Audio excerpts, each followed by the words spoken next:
তিনি আবির্ভূত হয়েছেন। কালী নামটা কেন হলো? তার সৃষ্টিটা কালো, কারণ তাকে ভুলে দেওয়া যায়। তাই তিনি করলেন কি, সেই কালোর মধ্যে তিনি চলে এলেন। আর কিছু নেই জগতে, এই ভাবটা আস্তে আস্তে আমাদের মধ্যে আনতে হবে। আনলে পরেই আমরা শান্তি পেয়ে যাব, মুক্তি পেয়ে যাব। বহু বাদনা নষ্ট হয়ে যায়, এক অখণ্ড তিনি এই ভাবটা আনতে পারলেন। একটা বিরাট দিন তিনি এসছেন কালীরূপে আমাদের সামনে, এবং আমরা খুব কেন এই দিনটা আনন্দ করি আমরা? ভোগ বিলাসে কালো, আবার তার মধ্যে তিনি আছেন, এটা আমরা বুঝি না। এই জন্য এত আনন্দ, এত ভোগ, এত। আর যে বুঝতে পারে না তারা ভোগ বিলাসে থেকে যায়, অন্ধকারে পড়ে যায়। ইতি 15 অধ্যায়, অর্থাৎ পুরুষোত্তম যোগ সমাপ্ত।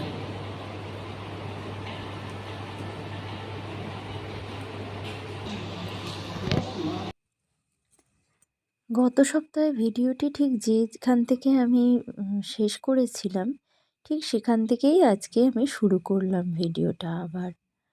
কারণ গত সপ্তাহে যদি আমি পুরো ভিডিওটা দিতাম তো ভিডিওটা অনেকটা বড় হয়ে যেত। তো অত বড় ভিডিও তো দেখার আমাদের কারোর ধৈর্য নেই, আর সময়েরও সত্যিই অভাব। তো দেখুন এরপরে আমরা কি করলাম। সদা সুন্দরম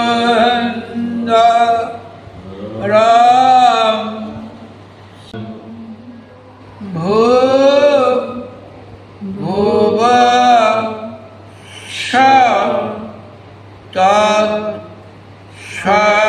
তৎসবিতু বরেণ্যং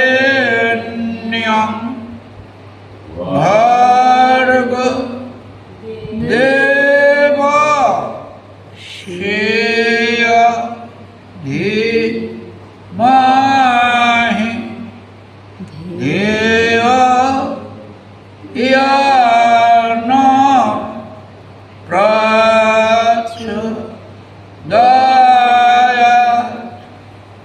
ওম পরমানন্দ বর্ধকং অনন্ত নিখিলং সত্যং শুদ্ধং আনন্দ বিগ্রহং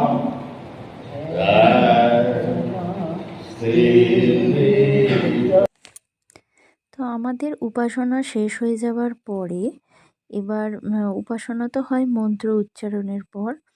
তো শেষ হয়ে যাওয়ার পর আমরা সবাই একে একে প্রণামটা সেরে নিই। প্রণাম সেরে নেওয়ার পর আমাদের প্রসাদ দেওয়া হয়, এবং প্রসাদ দেওয়ার পর আমরা যে যার গন্তব্যস্থলে চলে যাই। তো এখন আমাদের প্রণাম করবার পালা, একে একে প্রণাম করতে সময় লাগে। তো এবার আমাদের যে বসার আসন টাসন সব গোছানো হয়ে গেছে। এই আসরে কাকু এখনো বসে আছে, কারণ যার যা কোয়েশ্চেন থাকে লাস্টে এই সময়টা করে নেয়। কাকু তার উত্তর দিয়ে দেয়, কারণ যদি পাঠের মধ্যিখানে কেউ কোনো কোয়েশ্চেন করে তো সেই মানুষটার তো অবশ্যই অসুবিধে হয়। তাই জন্য লাস্টেই করা হয় কোয়েশ্চেনগুলো। তাই এনার মনে কোনো, এই জেঠিমার মনে কোনো কোয়েশ্চেন ছিল হয়তো, উনি কোয়েশ্চেন করলেন। তো তারপরে কাকু বেরিয়ে গেলেন, আমরাও সবাই বেরিয়ে গেলাম। বেরিয়ে গিয়ে আমরা প্রসাদ নিয়ে আমাদের আসর সমাপ্ত হলো। মা কালী এখন সুন্দর সেজে বসে আছে। রাত্রিবেলা বেশ সুন্দর করে পুজো হবে, কত মানুষ আসবে, ধূপ ধুনো, গান বাজবে, আলোড়িত হবে চারিদিকে, কত কিছু হবে। কিন্তু আমি মাকে বললাম, মা এবছর আর আমি তোমাকে দেখতে আসবো না, কারণ এবছর যে শক্তির অবমাননা হয়েছে তাতে করে আর যে আনন্দ করে দেখব সেটা কিন্তু হবে না। তো তোমার জন্য থাক, তোলা থাক, সামনের বছর যদি তুমি চাও তো নিশ্চয়ই আসবো। এরপর তো দেখছেন আমি শিব মন্দিরেই চলে এলাম। শিব মন্দিরটাও তো আমাদের আর একটা পার্ট।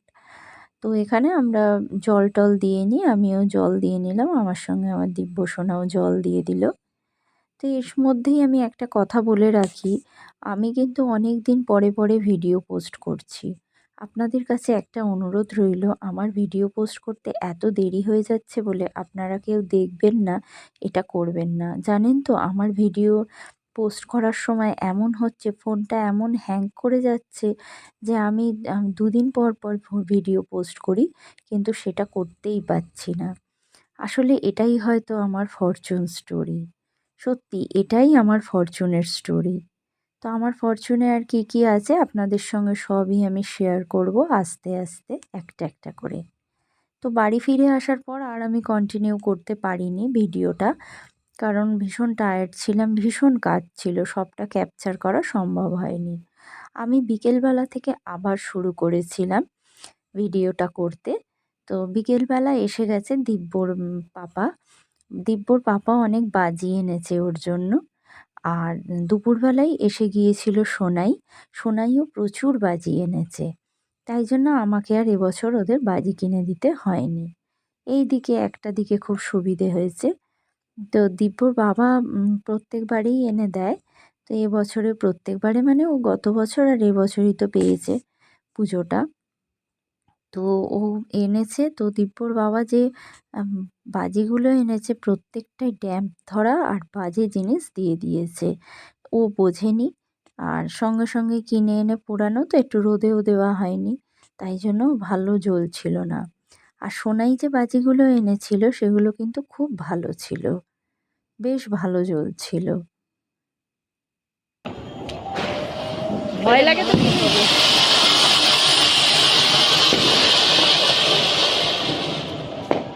ভালো হলো কিন্তু পয়েন্টে, অ্যাটলিস্ট ওই যে ওইগুলো থেকে তো ভালো।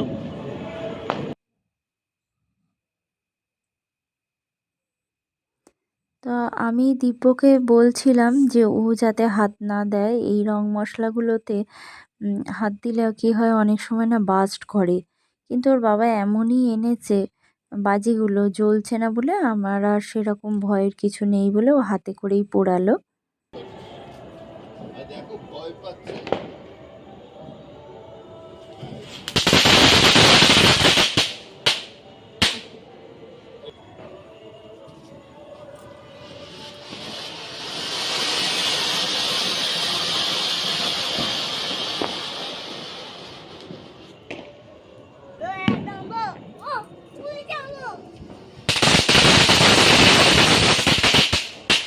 তো দোকান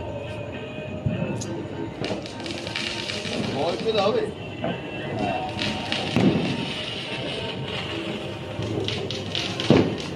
ও জায়গাটা ঠিক পায়নি।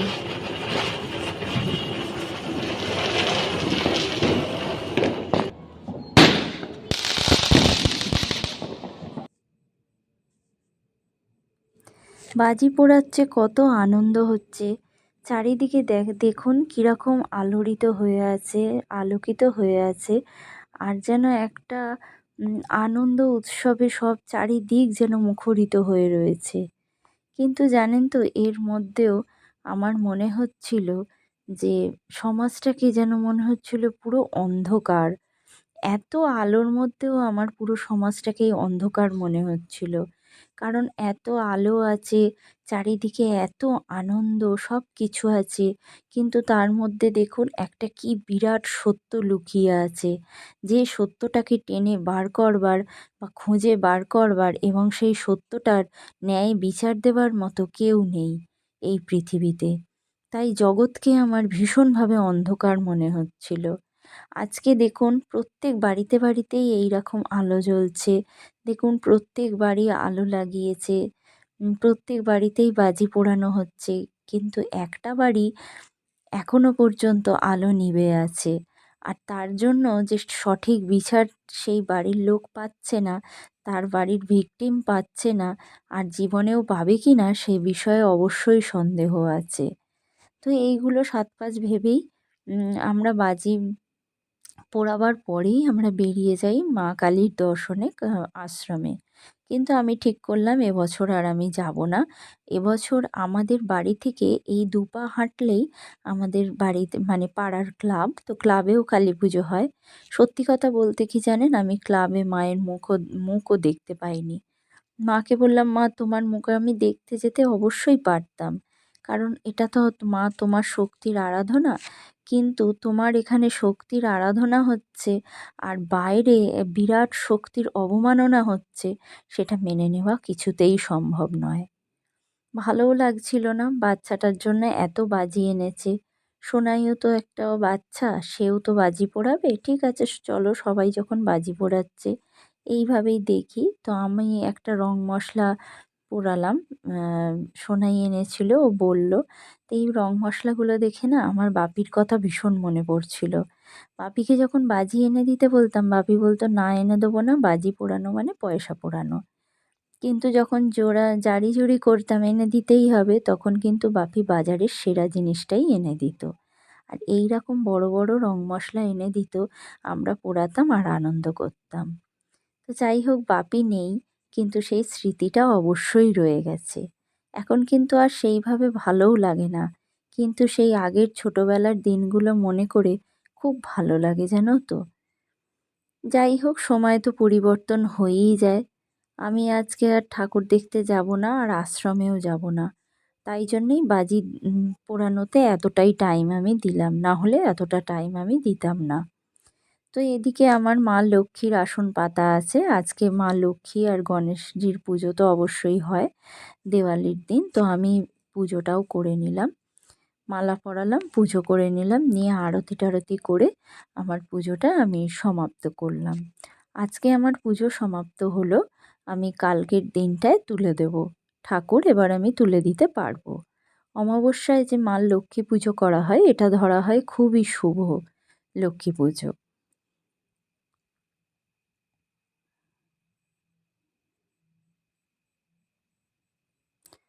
তো যাই হোক, আমার পুজো হয়ে গেল, আর মা লক্ষ্মীকে আমি কামনা করলাম, মা লক্ষ্মী, কারোর বাড়ি যেন কোনো লক্ষ্মীর অবমাননা না হয়।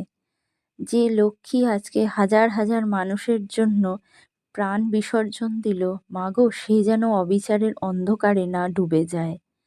এত আলোর মধ্যেও জগতের যে এতটা অন্ধকার, এতটা খারাপ জিনিস, খারাপ মুখ যে লুকিয়ে ছিল, সেটা একজন কিন্তু মারা গিয়েও প্রমাণ করে দিল।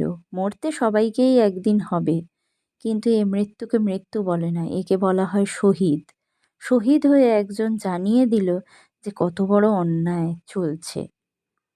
তো যাই হোক, এই বছর আমি পুজোতেও সুযোগ পাইনি ঘুরতে, আর কালী পুজোতে আমি বেরোলামও না।